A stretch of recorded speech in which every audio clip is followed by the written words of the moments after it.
what happened to the left this election.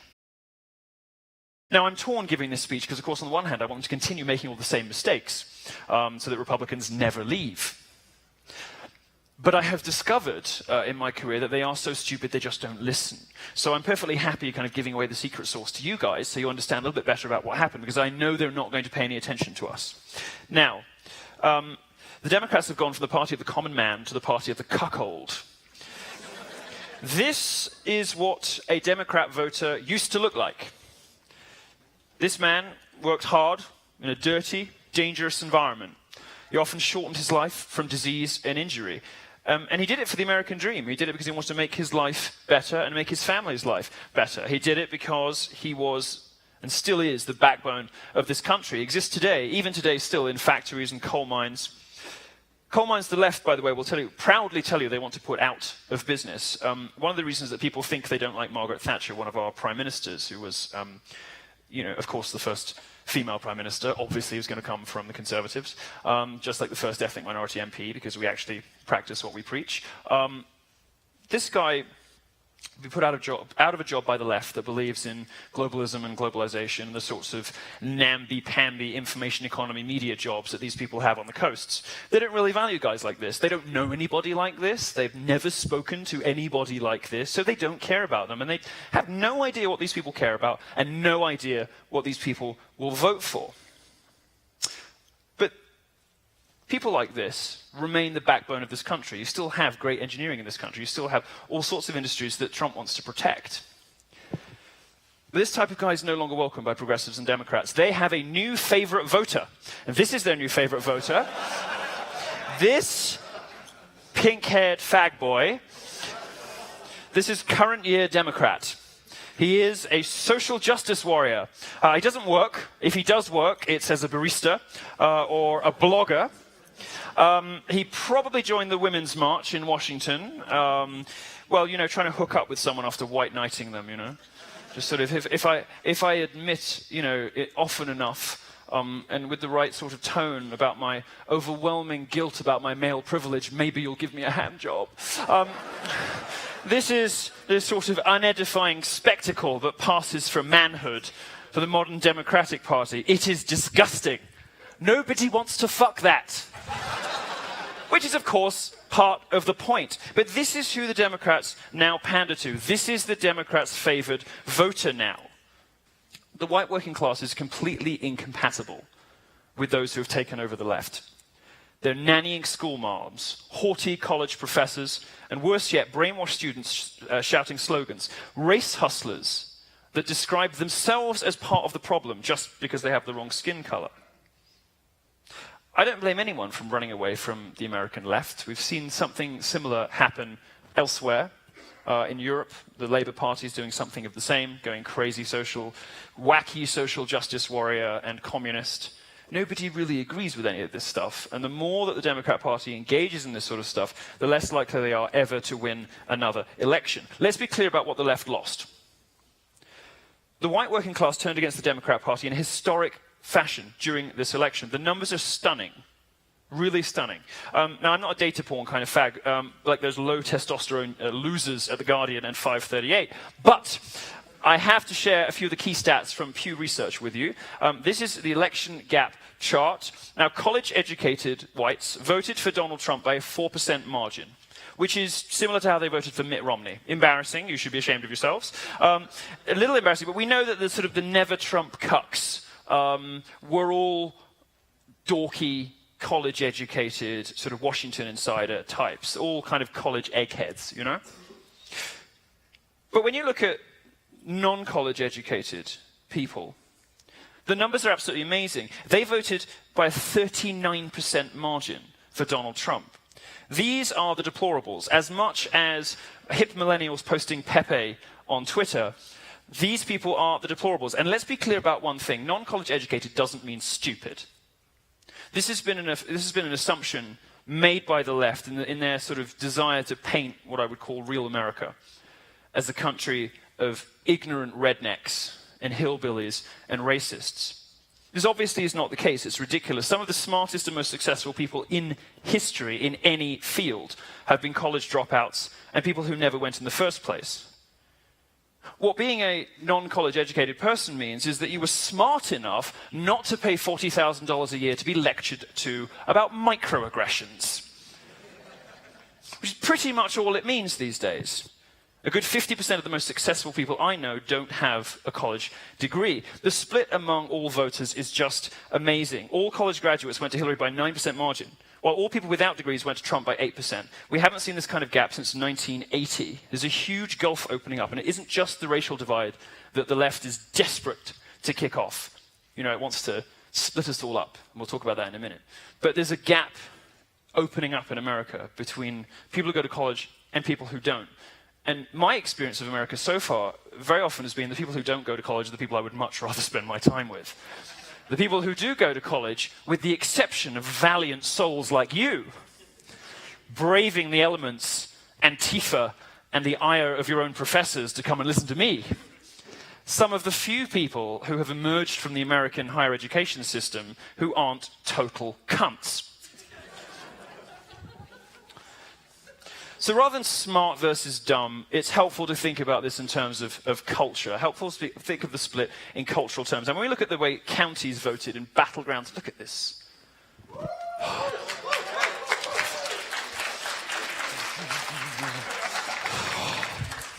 It's wonderful, you know. You don't even have to work that hard. I mean, they've gerrymandered it a bit, you know, a bit, but not too much. You know, you don't have to work too hard to make the map do this.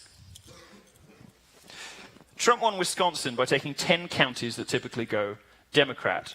Kenosha County has been Democrat since 1972, but it went to Trump. Similar stories in counties exist in every single state. Now, the evidence clearly shows that the left lost the white working class. The working class has always been a Democrat stronghold. It's never been the case that the Republicans have started scooping up numbers like this before.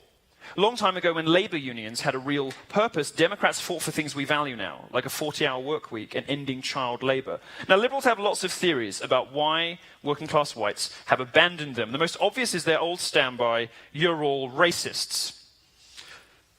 Progressives think that everyone in this room is probably a racist just for daring to show up here. And we know by now that what a discredited sort of slur this is, how easily it is thrown out. But the same counties I just mentioned, the counties that swung to Trump, all voted for Obama, most of them twice. So what data we do have just simply doesn't support this suggestion that people vote according on racial lines. In fact, the only people who do vote on racial lines are ethnic minorities. White people don't. So there's no evidence whatsoever to suppose that Trump was carried into office on a wave of racism. But that's pretty much all you will read in the vast majority of your lying media. It's pretty much all you will read in the New York Times, BuzzFeed, the Washington Post, all of these odious organs of mendacity and dishonesty. It's about all you will read there. Not Gawker anymore. Thanks, Peter. They'll also argue that whites voted this way out of anger, somehow that it was a sort of reactionary fury. Well, they voted, you know, so goes the liberal vision of the world, for a sort of clown candidate out of spite to hurt the world that hurt them. Again, this is an example of projection. That's how social justice warriors behave, not us. They think that we are the fascists, the people who will shout down a college talk because they're scared of what ideas might be expressed and whether minds might be changed afterwards. They want to shut down a talk, and they call us the fascists. They want to bully my publisher into removing my book deal. Literally burning books while calling me a Nazi, and they don't see the irony. They don't see the irony.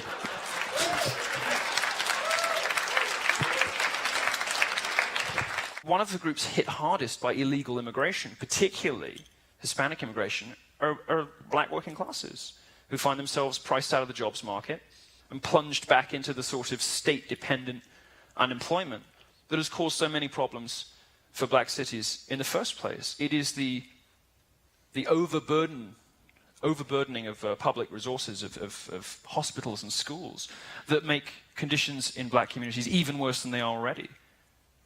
Crime rates, which disproportionately affect people on the lower end of the socioeconomic scale. All of this stuff affects black America the hardest, or perhaps at least as hard as white working class America. So you can assume in what follows that I'm talking about both groups. And the working class wants jobs. They don't want to be stuck trying to make ends meet with part-time work and government assistance. They want a good-paying job they can take pride in, the type of job that has fled America. White working class and the black working class want safety. They want to work hard while not worrying that their family is in danger from terrorists or criminals, of course. It's a basic American value as captured by Norman Rockwell. The white working class wants freedom to do what they want. If they want to work a long shift, they don't want scolding yuppies telling them they can't drink a big gulp afterwards. And for years, the left and its various degenerate platoons, like Hollywood, the New York media, and universities, vilified and generalized about an entire race, all the while, of course, telling us that race was just a social construct.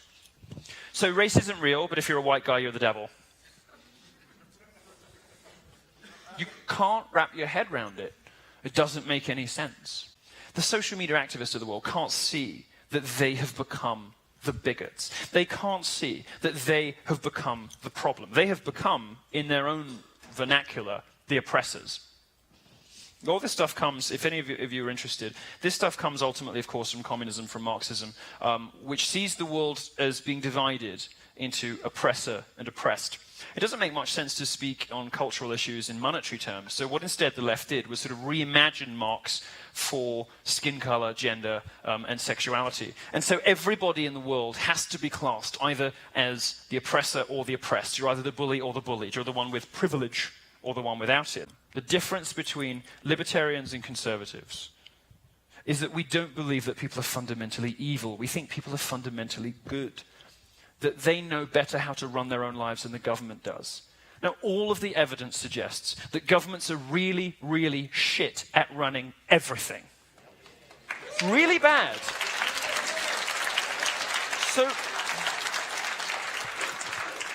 So why would we entrust these people with rules about how we can speak, what language we can use, what clothes we can wear, how we can express ourselves, what video games we can play? Why would we entrust this class of people, these, in many cases, remote, unaccountable, unelected people in the UN or whatever it is, you know, the various departments of government, Department of Education, just get rid of it. Just get rid of it. Why would we entrust these people with our well-being? Why would we assume that they know better than we do how to live our lives? They don't know better. And in many cases, in most cases, perhaps in all cases, the people desperate to legislate how others should live are the people least qualified to do so. Don't fight identity politics with identity politics. White pride, white nationalism, white supremacy isn't the way to go. The way to go is reminding them and yourselves that you should be aspiring to values and to ideas. You should be focusing on what unites people, not what drives them apart. And you shouldn't give a shit about skin color. You shouldn't give a shit about sexuality. You shouldn't give a shit about gender. And you should be deeply suspicious of the people who do.